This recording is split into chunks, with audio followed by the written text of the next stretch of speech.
Our essential question for today is, how do I write equations in point slope form of the line? Because we don't have much space on this top line, I'm going to only write a part of our essential question.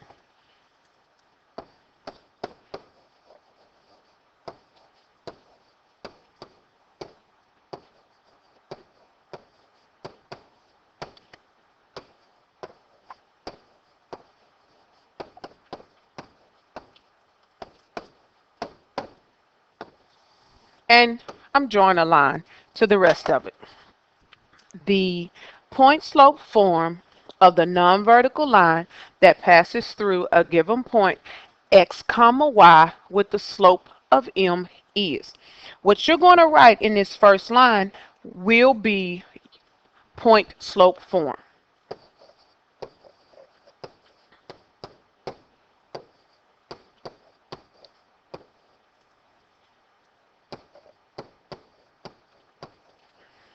What you're going to write in this next section, you're going to write your point slope formula.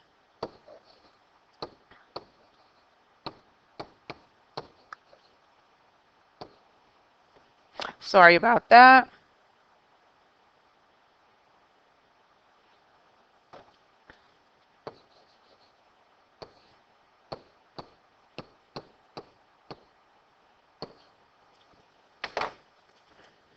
The next thing that we're going to talk about will be how to write the equation of a line in point slope form.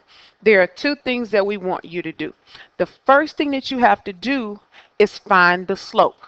If the slope is not given, then you need to use the slope formula.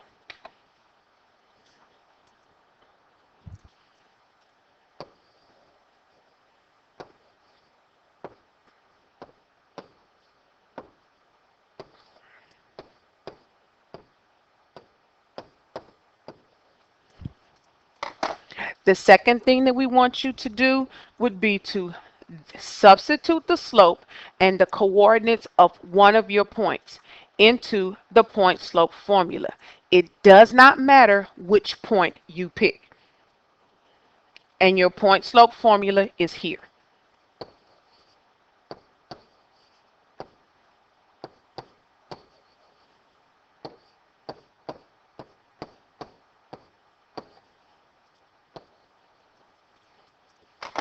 Now, in the interest of space, to make sure that you could understand my writing, I did not try to force it in that little bitty line. I wrote it in the space provided. Now, what we're going to do, we're going to work our examples. And in this first example, you have to find your slope. So what do? We use our slope formula.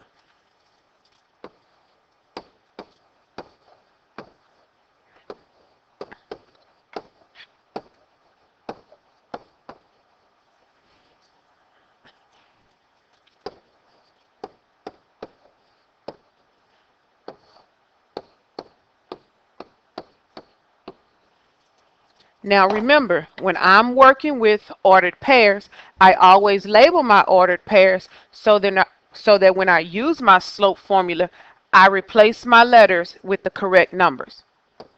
That's the 1 is for my first set of ordered pairs, and the 2 represents my second set of ordered pairs. So I must find my slope first. I'm going to replace my y sub 1 with the number 1. I'm going to replace my y sub 2 with the number 3. I'm sorry about that. My red is not working today. Let me choose another color. I'll go with green.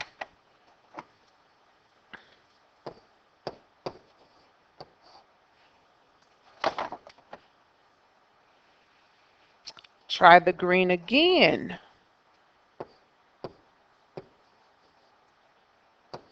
Now at the bottom, my x sub 1, I will replace with the number 1, and my y sub 1, my y sub 2, I'm going to replace with the number 5. Ladies and gentlemen, remember when we are subtracting, if our first number is small and our second number is large, our answer is going to automatically become negative. So my answer for the top is -2, and my answer for the bottom is -4. Remember, if we have two negative numbers, that actually means that our answer is positive. And because we are dealing with fractions, we must always reduce if possible. So 2/4 is reduced, and when I reduce it, I get 1/2. So my slope for these 2 points is 1/2. Now I have to write this information in the point slope form. That simply means you're going to pick a point. You can choose any point you like. And what you're going to do, you're going to replace the letters with the numbers given. I am going to choose my second set of ordered pairs.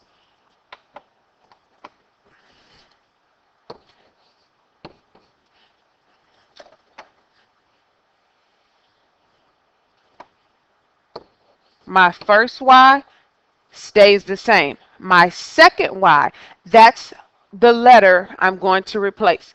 I'm going to replace y⁻1 with the number 3. My m represents my slope. So instead of writing m, I am going to write 1/2, parentheses. My first x stays the same. My second x I am going to replace with the number 5.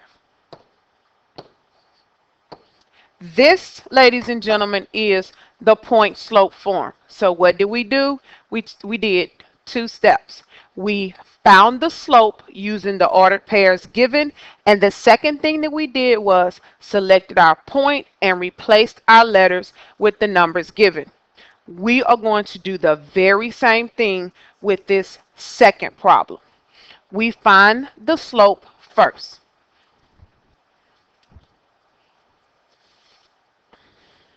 Remember, I always label my points to make sure I don't mess up. So my y1, because remember my y1 is in my slope formula, my y1 is going to be the number 1. My y2, I'm going to replace my y2 with the number 5. My x1 is going to be -6, and my x2 is 4. Just like before, when your first number is small and your second number is large, that is subtracting fractions. So at the top, I have -4. On the bottom, we are still subtracting fractions, and so this gives us -10. Remember, negative and negative give you a positive, and because we're dealing with fractions, we must always reduce if possible. +4/10 becomes +2/5. Here is my slope, and now I pick a point. It doesn't matter what points I pick. Once I pick my points, then I'm going to replace my letters with the numbers given, and then I'm done. I always choose, if possible, the 2 points that are positive. So for us, that's going to be ordered pair number 2. My first y stays the same. My second y, I am going to write the number 5. M, instead of writing m, I am going to use my slope because m represents my slope. I'm going to write 2/5.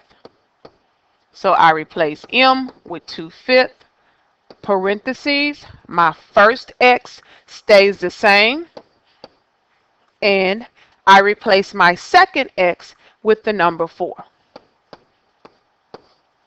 Now it is in point slope formula. Sorry about that. Now it is in point slope formula. Let's move on to the second page.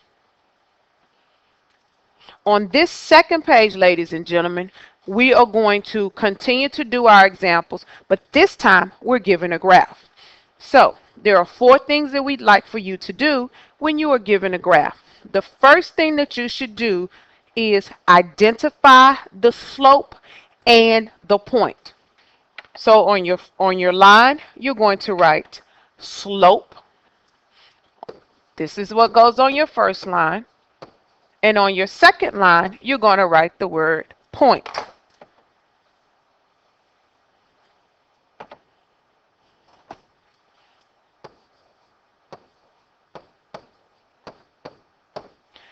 Now, let's look at number 2. The second thing that we need you to do would be to graph the point. So that's step number 2, graphing your point.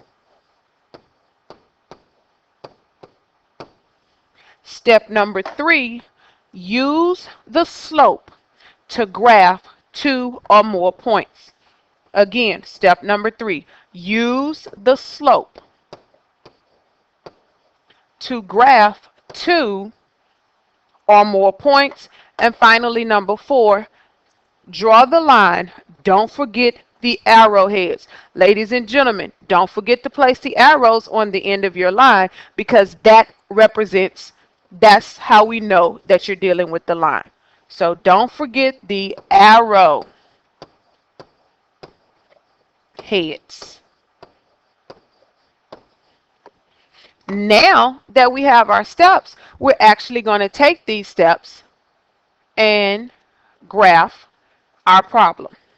So remember, the first thing that we have to do is identify our slope.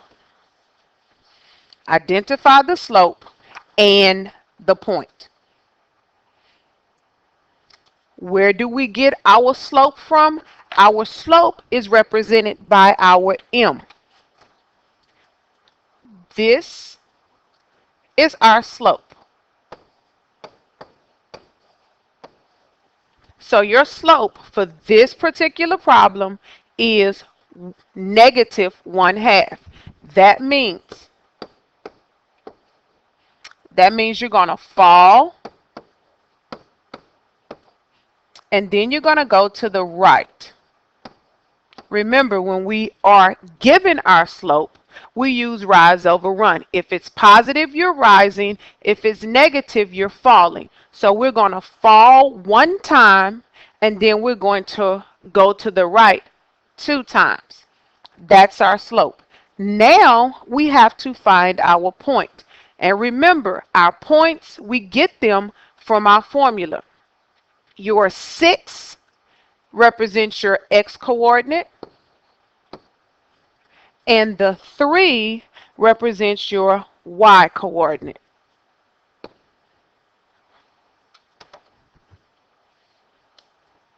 My 6 is negative, and my 3 is positive. Ladies and gentlemen, the reason my 6 is negative is because, remember, in our formula, it's x minus x1. So if my 6 is positive, that means negative and negative makes a positive, which is where I got my -6 from. And on my y side, remember, my original formula has a subtraction sign in it. So since it stayed subtraction, that's why my 3 is positive. So the first thing I need to do is graph my point. I've identified my slope. I've identified my point. Now I need to graph it. -6, +3. I start at 0, move over 6, and I go up 3. That's my first point. Once I have identified my first point, now I use my slope and identify my second. Remember, when we are dealing with slope and it is given, we simply do exactly what it tells me to do. So I am going to fall 1 time, and I'm going to move to the right 2 times. And you do that at least 2, possibly 3 more times, so that you can get yourself a pretty good line. I'm going to use a different color so that you can see, so that you can have a better idea of what's going on. And as you can see, it's going in a straight line, which is a linear equation. You actually now need to connect the dots and draw your line. Remember, we need those arrowheads on the end. This is how you graph the equation when it's in point slope form.